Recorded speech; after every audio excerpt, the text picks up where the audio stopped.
Hey, it's a great day. This is Mike. I hope you're doing great and hope you're doing fantastic. I want to say thanks for being here today. You know, it's been a while. I know you're probably going, Mike, where the heck have you been, man? You got such great information. I want to make sure that I keep on top of my life and my business, and I want to make sure that you're helping me get steps closer to where I want to achieve everything in my life. So I'm here to tell you that I'm back doing more of these recordings.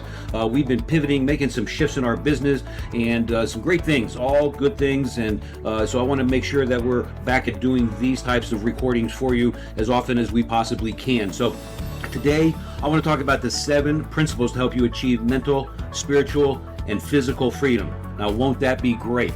So do me a favor, take out a notepad, write these thoughts down, and implement the most important one first, second, and third, and then go from there, and let's make it happen. So enjoy, and let's have a conversation about the 7 principles. The first principle is having a definiteness of purpose. Yes, the great Napoleon Hill talked about it in his great books, First and Foremost, Think and Grow Rich, and others. And so you have to know what is your purpose. What are you designed to do, who, to become, do what you most passionately and ardently desire in your life. Knowing your definite purpose is very important.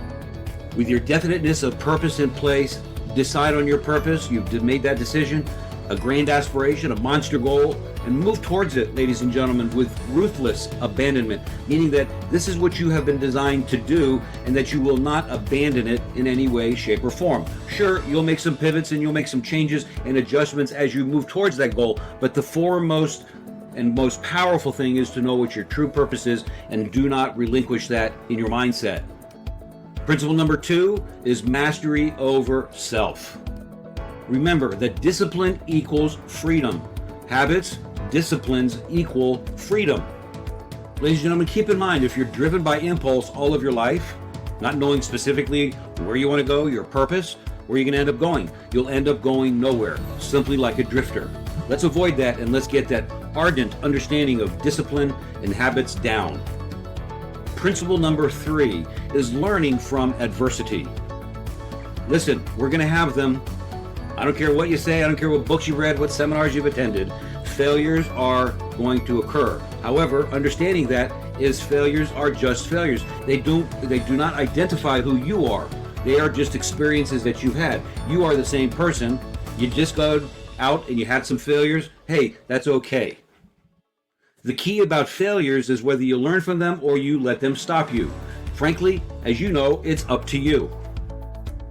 This is an important area, principle number 4, and that is controlling environmental influence.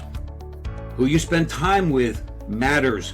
Who you spend time with matters. Remember, if you're the smartest person in the room, you're in the wrong room, okay? So be careful of that. It's who you spend your time with matters. I know it might seem silly, but what your room looks like matters. Your office, your space, etc. makes a difference. Even what your car looks like matters. So please be careful of the environment that you surround yourself with, from people, your space, physical, mental, and emotional. Oh yes, this one we all know about, and that is principle number 5, that is time. Remember that time can make drifting and negativity permanent, but it can also make positivity and wisdom permanent as well. Point number 6 is harmony. Remember, in order for you to balance mental, spiritual, and physical aspects of your life, you must be the actor. You must show up for you. And what's most important is drafted in your purpose, in your definiteness of purpose, and who you are and what you want to become, do, be, and have. And principle number 7 here is have some caution. You've heard it said before, when you write down your goal, you got to do what? You have to take an action. So you have to always be in action. Always act upon those dreams, those desires, those wants, those needs, and move yourself forward. But always think before you act.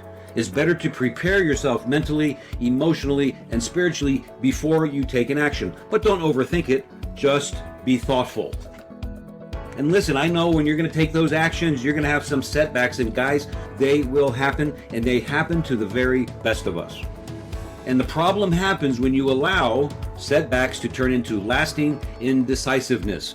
You sit there and pontificate, and you think, over and over again about your past and the failures that you had, rather than taking a moment in the present and saying, this is what I've got in front of me, and let me move forward with some decision and action. And all I want to say about this is, don't let them get in your way.